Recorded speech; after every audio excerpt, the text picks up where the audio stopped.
I ended up in my first abusive relationship when I was about 16 years old with my best friend, who was a girl. So I met my ex around the time I was 18, turning 19. I'm from Bangladesh and I came here right after my marriage, and it was very tough for me. It was culturally, a lot of things were acceptable that you should or shouldn't do, and you never question your husband. Back to Minnesota from Oklahoma, just got into a domestic situation with the mother of my kids. Me and her had an argument, and I started the argument, which turned into us yelling at each other.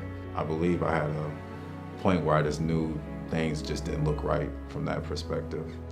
We moved out into an apartment together when I was 16, and we ended up messing around, and I tried to get into a relationship with her, and I knew that's not what I wanted. And when I tried to get out or would try to involve myself with other relationships or other men, she would trap me in my house. She put her hands on me multiple times. Next thing I know, I'm on the floor and he's choking me.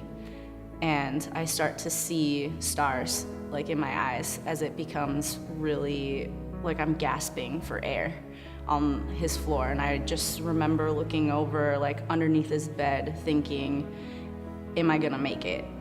The first time it was like slapping me, choking me, kicking me.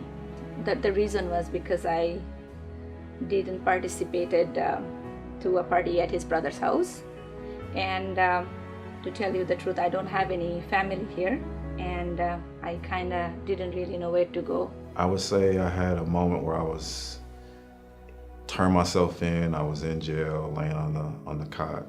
Yeah, that was pretty scary. It's never been incarcerated, never had any priors. Like I said, I was in the service as well, so I never had any troubles with the law. I was abused growing up, and maybe that has a lot to do with it. The getting whoopings. I'm a finished product of a lot of different people pouring into me. It wasn't just one particular person. She had secluded me from everybody, my family, my friends, so it was very easy for my next relationship to do the same thing, or for him to do the same thing. A year and a half in, and I got pregnant with our first child, had the baby.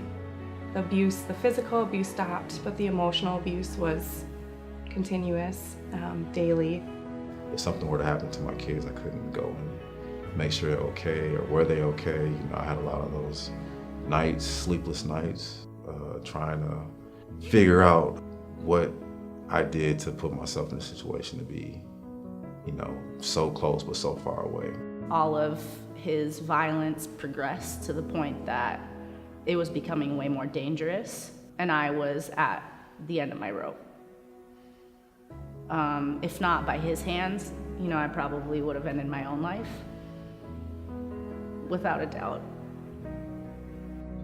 After that happened, after court was going through with my kids, I got my own psychological evaluation, and she determined that I was a battered woman. She looked up some programs for me, and she recommended DAP.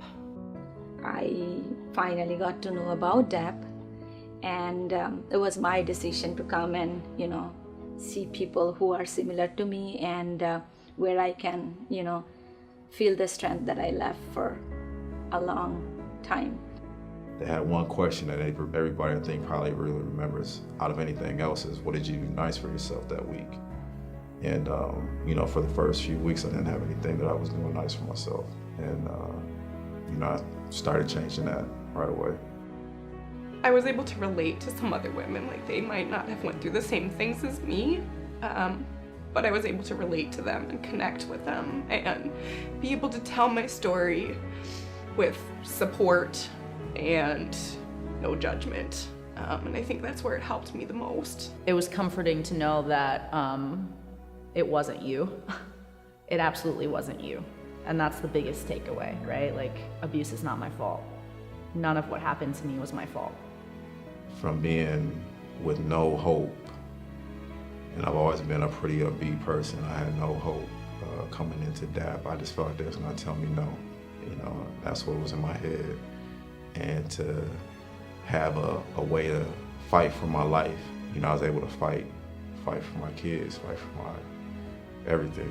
Here and now, like where I stand, I'm capable of literally anything I want to do. That's absolutely how I feel. After 16 weeks, when you graduate, we get a stone.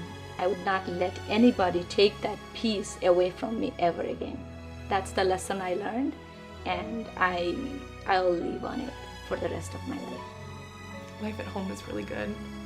It's really good. We've been able to, you know, put the love in the relationship. Like it's full of love, and that's what I learned in some of the groups. It's like love can heal anything.